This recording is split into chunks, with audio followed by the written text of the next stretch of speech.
மே தினம் உழைப்பாளர்கள் தினம்.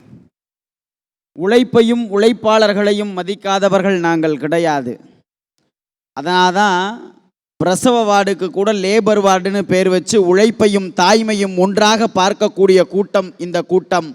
அப்பேற்பட்ட உழைப்பாளர்களுக்கு எங்களுடைய உழைப்பாளர் தின வாழ்த்துக்களை சொல்லி, உண்மையிலே ஒரு அருமையான தலைப்பு.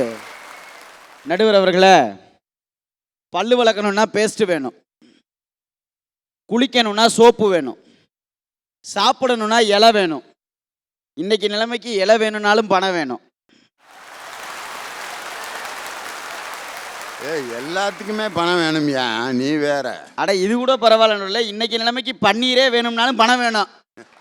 அட வெயில் காலமா இருக்கு, பன்னீர் சோடா வாங்கணும்னா கூட பணம் வேணும்னு நான் சொன்னேன். வேற எங்கேயாவது போயிடாதீங்க.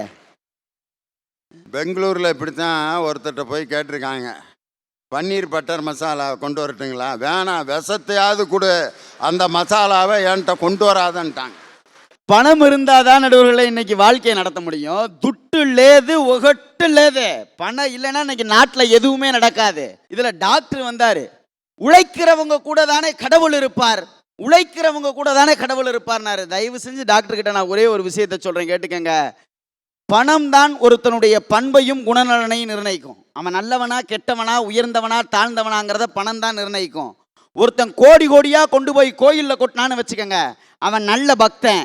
அதே கோடிகளை கொண்டு போய் இயலாதவர்களுக்கு கொட்டினான்னு வச்சுக்கோங்க, அந்த ஆண்டவனே அவனுக்கு பக்தன் என்று சொன்னால் பணம் தான் ஒருவனை நிர்ணயிக்கும் இந்த சமூகத்தில். இல்லை என்ன பேசிட்டு போறதில்ல டாக்டர் வந்து பணம் வேணான்றாரு. சரி, எனக்கு ஒரு நாள் சந்தேகம், ஒரு உண்மையிலே இவர் கிளினிக்கில் பணம் வாங்காமல் இருக்கிறாரா இல்லையான்னு செக் பண்ணுவோமேன்னு ஒரு நாள் அவர் ஹாஸ்பிட்டலுக்கு போனால் எல்லா குழந்தைகள் நல மருத்துவரில் ரொம்ப ஜாலியாக குழந்தைகள்கிட்ட பேசிக்கிட்டே ஊசி போட்டுட்டு எல்லாத்தையும் அனுப்பியிருந்தார். பணம் வாங்கவே இல்லை. நான் ரொம்ப சந்தோஷப்பட்டேன், பரவாயில்ல டாக்டர் பணம் வாங்கலைன்னு. வெளியில் வரும்போது தான் தெரிஞ்சு வாசலில் ஒரு நர்சம்மா எல்லாத்தையும் பிடுங்கி உள்ளே ஓடிக்கிட்டு இருந்துச்சு. இல்லை, நான் அவர் பணம் வாங்குறது தவறுன்னு சொல்ல, அவருடைய உழைப்புக்கு ஊதியம் நிச்சயம் தேவை, அதை நான் வேணான்னு சொல்லலை. ஆனால் கட்டுக்கட்டா பணத்தை வச்சு நீங்கள் என்னையா பண்ண போறீங்க எங்களை கேட்குறாரு. இல்லை, நான் கேட்குறேன், அதே கட்டுக்கட்டா பணத்தை வச்சு நீங்கள் என்ன பண்ண போறீங்க? உங்களுக்கு ஒன்றும் பண்ண தெரியல, என் அக்கௌண்ட் நம்பரை தரேன், தயவு செஞ்சு எல்லாத்தையும் டிரான்ஸ்ஃபர் பண்ணிடுங்க. இல்லை என்ன நடுவில், பணம் இருந்தால் தானே இன்னைக்கு நாட்டில் வாழ்க்கை நடத்த முடியும். உழைப்புக்கு எது மரியாதை? உங்கள் உழைப்பு, ஆடுறோம் ஓடுறோம் உழைக்கிற எல்லாரும் உழைக்கிறீங்க, எதுக்கு உழைக்கிறீங்க? காசுக்கும் பணத்துக்கும் தானே உழைக்கிறீங்க. உங்கள் உழைப்புக்கு எப்போ தெரியுமா மரியாதை கிடைக்குது? டேய், இவன் நல்லா உழைக்கிறான்டா, இவனுக்கு இந்த வருஷம் போடுறா இன்க்ரிமெண்ட்டுங்கிறான் பாருங்க, அந்த இன்க்ரிமெண்ட் தான் உங்கள் உழைப்புக்கு மரியாதையும் அங்கீகாரத்தையும் வாங்கி கொடுக்குது. பணம் இல்லாத ஒரு வாழ்க்கையை நினைச்சு பாருங்க. நடுவில் எனக்கு அதுக்கு முன்னாடி ஒரே ஒரு சந்தேகம். இன்னைக்கு தமிழ்நாட்டில் எல்லாருக்கும் அதான் சந்தேகம், இந்த இரு அணியும் ஒன்றா சேருமா?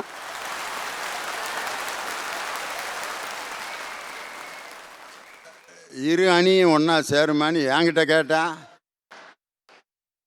அணி திருடர்கள், ரெண்டாவது அணியும் திருடர்களாக இருந்தால் ரெண்டும் சேர்ந்து திருடிக்கிட்டு தான் இருக்கேன். அணி கொள்ளைக்காரர்கள், ரெண்டாவது அணியும் கொள்ளைக்காரர்கள்னால் ரெண்டும் சேர்ந்து கொள்ளையடிச்சிக்கிட்டு தான் இருக்கேன். அணி பொய் சொல்லிக்கிட்டு இருக்கு, ரெண்டாவது அணி பொய் சொல்லிக்கிட்டு இருந்தால் ரெண்டும் சேர்ந்து பொய் சொல்லிக்கிட்டு தான் இருக்கேன். இப்போ நீ எந்த அணியை பற்றி பேசிக்கிட்டு இருக்கேன்னு எனக்கு தெரியல. நடுவில் நான் பட்டிமன்றத்தில் இந்த ரெண்டு அணியும் ஒன்றா சேருமான்னு கேட்டேன். அது என்னைக்கு வேணாலும் சேர்ந்துக்க, நாளைக்கு வேறு தலைப்பில் அப்படியே மாற்ற சொன்னாலும் நீங்கள் மாறிக்கிடுவீங்க. இன்னைக்கு அந்த எதிரணியிலேருந்து பேசும்போது எல்லாரும் சொன்னாங்க, பாகிஸ்தான்காரன் மதிக்கிறானா பங்களாதேஷ்காரன் மதிக்கிறானா. எம்மா, பாகிஸ்தான்காரன் மதிக்கிறானா பங்களாதேஷ்காரன் மதிக்கிறானாங்கிறது இங்கே பிரச்சனை கிடையாது. காசு இல்லைன்னா முதல்ல உன்னை பக்கத்து வீட்டுக்காரன் மதிப்பானா யோசிப்பாரு. பொண்ணு கொடுத்தவன் எடுத்தவன், அங்காளி பங்காளி மாமன் மச்சான், கூட சின்ன பிள்ளையிலேருந்து பழகினவன், அத்தனை பேர் பக்கத்து விட்டு பொண்ணு வரைக்கும் காசு இருந்தால் தானே நடுவர் அவர்களை இன்னைக்கு மதிப்பே கொடுப்பாங்க. யோசிச்சு பாருங்க. பணம் இல்லைன்னா என்ன பண்ண முடியாது? அதான் அழகா சொன்னா ஒரு கவிஞ, பணம் உன்னிடத்தில் இருந்தால் வழிபோக்கன் கூட உனக்கு சொந்தக்காரன், பணம் உன்னிடத்தில் இல்லை என்று சொன்னால் உன் சொந்தக்காரன் கூட உனக்கு வழிபோக்கனாக மாறிவிடுவான் என்று ஒரு கவிஞன் அழகாக பதிவு செய்தான். இன்னைக்கு பணம் இல்லைன்னு சொன்னா யாருக்குமே மரியாதை கிடையாது. பணத்தினுடைய அருமை யாருக்கு தெரியுமா தெரியும்? பாக்கெட்டில் இருந்த கடைசி 10 ரூபாயை எடுத்து திருவிழாவில் தம் பிள்ளைக்கு பஞ்சு முட்டாயை வாங்கி கொடுத்துட்டு அந்த பிள்ளை அந்த பஞ்சு முட்டாய் கவரை உடைக்கும் போது பஞ்சு முட்டாய் மண்ணில் விழுந்துரும் பாருங்க. அதன் பிறகு தாம் பிள்ளைக்கு வாங்கி தர பாக்கெட்டில் பணம் இல்லையே நினைக்கிற தகப்பனிடம் போய் கேட்டு பாருங்கள், பணத்தினுடைய அருமை என்ன என்பதை அவன் உங்களுக்கு சொல்லித் தருவான். பணம்ங்கிறது சாதாரணமான விஷயம் கிடையாது நண்பர்களே.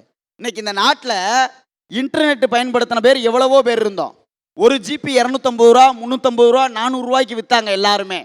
அதுக்கப்புறம் ஒரே ஒரு ஆள் முடிவு பண்ணான், இன்டர்நெட்டை பூரா இலவசமாக கொடுறான்னா. இந்த நாட்டில் 1 கோடி பேர் இன்டர்நெட் பயன்படுத்திக்கிட்டு இருந்தான்னா இன்னைக்கு 10 கோடி பேருக்கு மேலே இன்டர்நெட் பயன்படுத்துகிறான். ஆக இந்த நாட்டினுடைய இன்டர்நெட் வளர்ச்சியே ஒருத்தன் தீர்மானிக்கிறான். யார் தெரியுமா தீர்மானிச்சது? இந்த நாட்டினுடைய மிகப்பெரிய பணக்காரன் தான் இந்த நாட்டினுடைய இன்டர்நெட் வளர்ச்சியை தீர்மானித்தான்.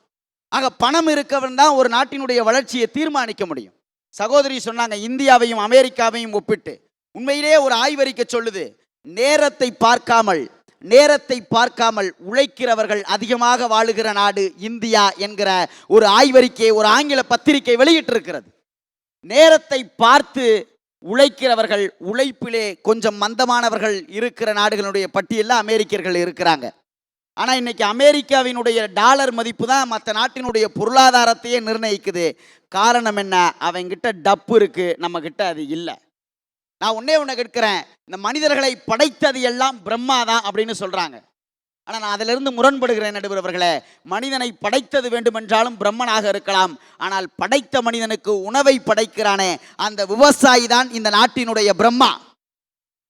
அவனை மாதிரி ஒரு உழைப்பாளி இந்த நாட்டில் வேற யாராவது ஒருத்தரை நீங்க சொல்ல முடியுமா? காலையில் 5 மணிக்கெல்லாம் எழுந்திருச்சு நைட்டு இரவு முழுக்க வயக்காட்டில் 12 மணி 11 மணி வரைக்கும் உழைச்சு ஓடா தேஞ்சு படுத்து தூங்குறானே அந்த விவசாயி கடைசி வரைக்கும் கண்டுபிடிச்சது வெறும் கோமணம் தான் சார். ஆனால் இன்னைக்கு அந்த கோமணத்தை கூட உருவிட்டாங்க நிற்கிறானே, என்னுடைய வாழ்வாதாரமே போச்சுன்னு சொல்லி. தயவு செய்து நான் ஒன்று சொல்கிறேன், அந்த கோமணத்தினுடைய வழி பல கோட்டு போட்ட மனிதர்களுக்கு தெரிவதில்லை சார், தெரிவதில்லை.